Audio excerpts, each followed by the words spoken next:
Se você curte o modo sombrio que contamos as histórias nesse canal, ajude-nos deixando um like, se inscrevendo e compartilhando nossos vídeos. Muito obrigado. Agora vamos embora para mais uma Loca Pop. Good to see you. Where am I supposed to go? Yeah, just chill right there. We'll just all stand together like a happy, fun bunch. Yeah. Happy group. We'll all... Wahlberg was there with a group of his friends and began chasing and harassing Jesse Coleman with very violent, very racial remarks, but also throwing rocks, to the point where an ambulance had to be called. Atwood says she was 9 years old when Wahlberg and a group of his friends attacked her class during a field trip in what was a very segregated Boston. It was a hate crime, and that's exactly what should be on his record forever.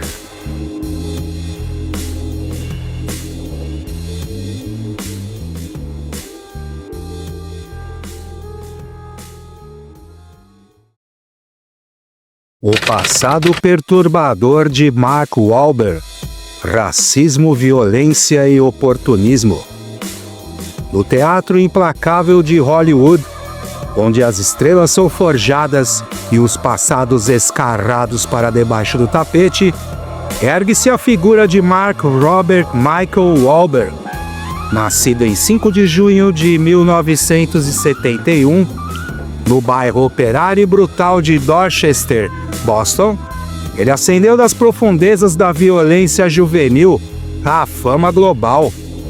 Mas o seu passado, manchado de sangue e ódio, ainda se arrasta como um animal implacável, uma besta primordial, pronta para devorar qualquer tentativa de redenção superficial, revelando uma verdade mais sombria por trás do brilho ofuscante. Violência de outrora, oportunismo camuflado de arrependimento no presente? Loca Pop traz aqui a verdade sombria e perturbadora por trás do ex-rapper branco e ator consagrado Mark Wahlberg.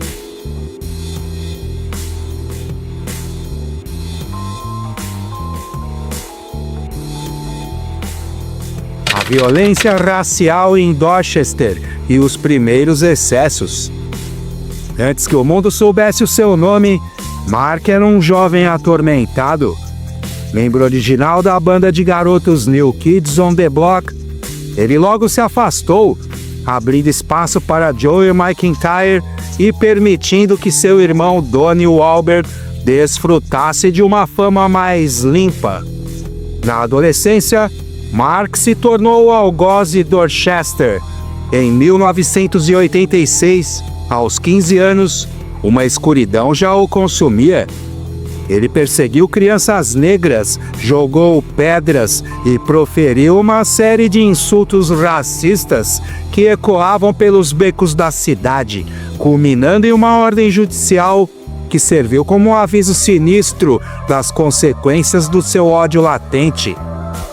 Wahlberg was there with a group of his friends and began chasing and harassing Jesse Coleman with very violent, very racial remarks, but also throwing rocks.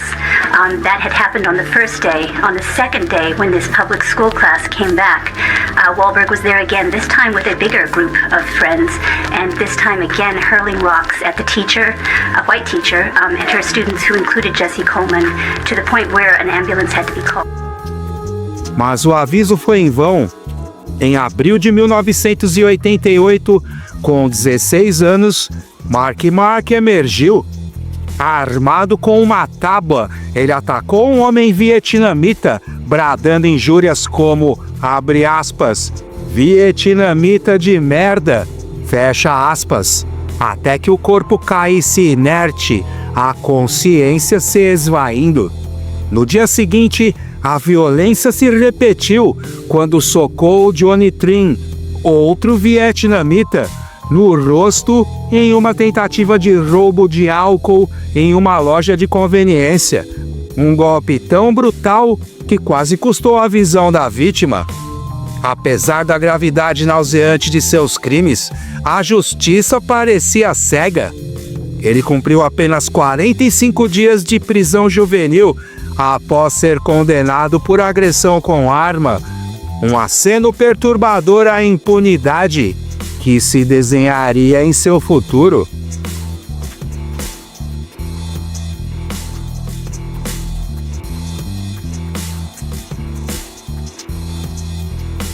Mark and the Funky Bunch.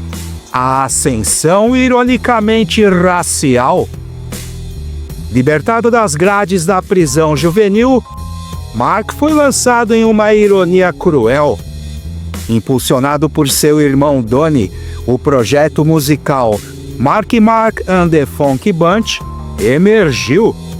Um grupo em que a maioria dos integrantes era negra, uma mancha hipócrita sobre seu passado racista. O álbum de 1991, Music for the People, impulsionou o hit Good Vibrations ao topo da parada da Billboard, e Wild Side também se infiltrou nessa parada.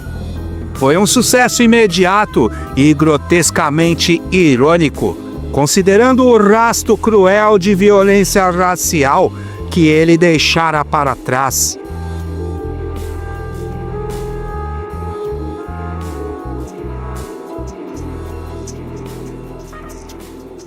O incidente homofóbico com Shabba Ranks, uma cumplicidade sombria.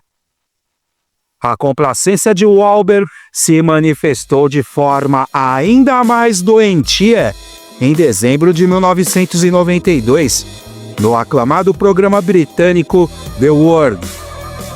O cantor de dancehall Shabba Ranks, bastante famoso na época e com hits tocando incessantemente nas rádios e na MTV, defendeu abertamente a crucificação de pessoas LGBT como, abre aspas, palavra de Deus, fecha aspas, vomitando ódio para o mundo. Mark Wahlberg, em vez de repudiar tais declarações abomináveis, elogiou o posicionamento de Hanks e permaneceu em um silêncio cúmplice diante do episódio de ódio explícito e televisionado. Sua omissão o transformou em um aliado público da homofobia, provocando repúdio internacional de entidades relacionadas à causa e da mídia associada a Calvin Klein, a marca que de forma perturbadora patrocinava sua imagem na época. Após a fatídica entrevista, momentos depois, Hanks e Mark fizeram uma apresentação musical ao vivo no programa, onde Mark confirma o posicionamento de Hanks. But he's got freedom of speech, but his freedom of speech is saying go and shoot gay people. Surely that's wrong. Well, most definitely right now, from a forfeit the law of God Almighty, you deserve crucifixion. Most definitely. The Bible, I live by the concept of the Bible, which is the righteousness of every human being. And the Bible stated that man should multiply.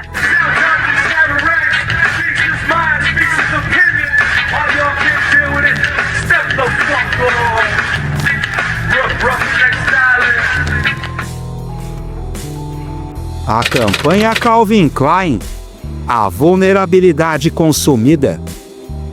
Em 1992, o auge de sua imagem pública se deu em uma campanha da Calvin Klein, onde posou sem camisa com a então modelo adolescente Kate Moss para as lentes do fotógrafo Herb Hitz.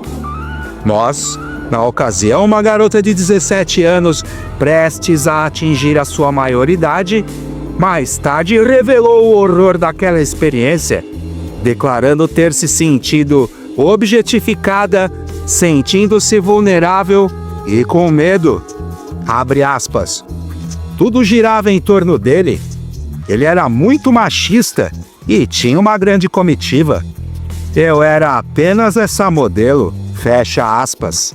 Ela confidenciou, descrevendo a necessidade de tomar Valium, um medicamento psiquiátrico tarja preta, devido à ansiedade adquirida na experiência e passando 2 semanas sem sair da cama, convencida que perderia a vida. o corpo de uma adolescente usado para endossar a imagem de um homem que exalava uma masculinidade tóxica, um presságio sombrio de como a indústria poderia consumir e usufruir a inocência para lucro sem escrúpulos. O ódio amargo e público contra Eminem. A transição para o cinema não trouxe paz, mas sim uma nova forma de toxicidade, tensões públicas entre Mark e Eminem. Em 1999, no programa MTV TRL, Mark cumprimentou Eminem com uma frieza cortante, evitando seu olhar, enquanto que Eminem, com um sorriso carregado de escárnio, provocou, abre aspas, "Por que não ficamos juntos como uma turma divertida feliz?" Fecha aspas, zombando do antigo apelido de Wahlberg, Funk Bunch, nome de seu antigo projeto musical. A produção do programa, a pedido de Mark, havia alertado Eminem para que não o chamasse do apelido ou fizesse nenhuma afirmação usando o mesmo. E isso foi solenemente desobedecido por Eminem. O clima se tornou uma hostilidade palpável. Mark murmurou "idiota" e se recusou a manter contato visual, além de se comportar com desdém à pessoa de Eminem em outros momentos do mesmo programa. Where am I supposed to go? Right here? Yeah, it's chill right there. We'll just all stand together like a happy, fun bunch. Yeah. Happy group. Well, though, do you have any aspiration to act? That seems to be like a common thread. A lot of musicians sort of a next step. One day, maybe one day. I'm trying to get where this guy is. You know? Yeah. But yeah, soon, you know? I plan to do it. I'm trying to, you know. I want to do my thing with the music first, though. Yeah. You know, establish myself first. Do you, would you suggest like acting lessons for people who cross over, or does it seem like that's not necessary anymore? Nah, I don't think it's necessary. You know, you either do it or you don't. Yeah. Cool. Em 2000, Eminem não deixou quieto e desferiu seu próprio golpe de vingança a Mark com o lançamento de The Marshall Mathers LP, abrindo com a música Drug Ballad, com a seguinte narração, abre aspas, "Na época em que Mark Wahlberg era Mark, fecha aspas, seguido de um sussurro, abre aspas, maricas de merda, fecha aspas, direcionado ao Wahlberg.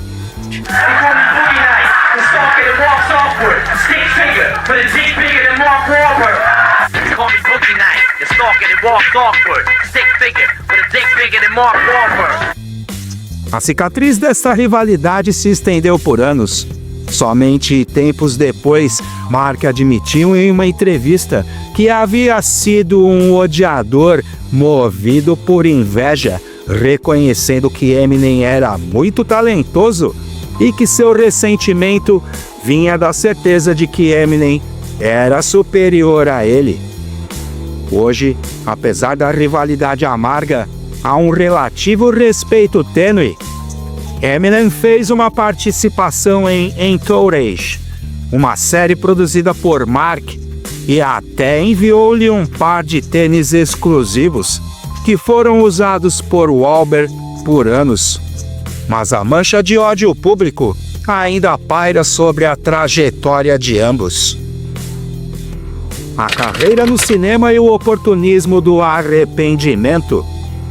Abandonando a persona de Mark, Wahlberg meticulosamente construiu uma carreira cinematográfica sólida, com papéis em filmes como Boogie Nights, O Grande Hotel, Budapest, The Perfect Storm, The Italian Job, Os Infiltrados, Ted, Invencível e a produção da série Entourage, alcançando status de estrela mundial. Uma ascensão que muitos viram como a redenção de um homem, um passado supostamente apagado pela luz dos holofotes. Contudo, a mancha de seu oportunismo se estendeu também para sua carreira mais recente. No filme Todo o Dinheiro do Mundo, de 2017, Wahlberg enfrentou uma enxurrada de críticas quando foi revelado que ele recebeu um cachê imensamente superior ao de sua colega de elenco, Michelle Williams, pelas refilmagens após o afastamento de Kevin Spacey devido a alegações de assédio.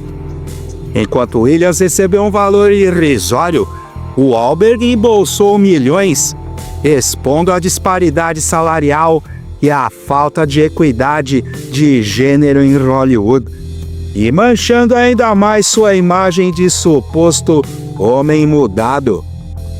Em 2014, em um ato que expõe a total falta de vergonha na cara de Mark, ele solicitou perdão formal ao estado de Massachusetts pelos crimes de ódio cometidos na juventude, alegando arrependimento e o desejo de servir de exemplo positivo para os mais jovens. Mas a verdade é mais sinistra. Críticos alegaram que sua atitude era movida por puro oportunismo. Ele nunca se desculpou diretamente às vítimas de seu ódio, nem reconheceu o caráter racial de seus atos. Uma das vítimas vietnamitas afirmou que o perdão não teria valor sem um arrependimento genuíno. A farsa desmoronou quando Mark, formalmente, retirou o pedido em 2016, alegando não querer parecer estar fugindo das consequências de seu passado. Uma desculpa frágil e ridícula para uma tentativa falha de apagar a sua história. Sua trajetória é um monumento grotesco à ambição implacável. A brutalidade de seu passado, a perseguição a crianças negras, o ataque selvagem a vietnamitas, o apoio público à homofobia, o desprezo pela vulnerabilidade jovem e a exploração das disparidades em Hollywood, choca com seu esforço tardio de fingir arrependimento. Ele estrelou grandes sucessos de bilheteria, produziu séries cultuadas e refinou a sua imagem pública. Mas algumas feridas não cicatrizam, certas sombras permanecem indeléveis e o eco de suas ações brutais ressoa nas esquinas sombrias que Hollywood tenta varrer para debaixo do tapete. O arrependimento de Mark pode até ser público, mas a sua sinceridade é duvidosa e permanece obscura. E o passado, como um fantasma implacável, nunca deixará de sussurrar. Esse foi mais uma Loca Pop.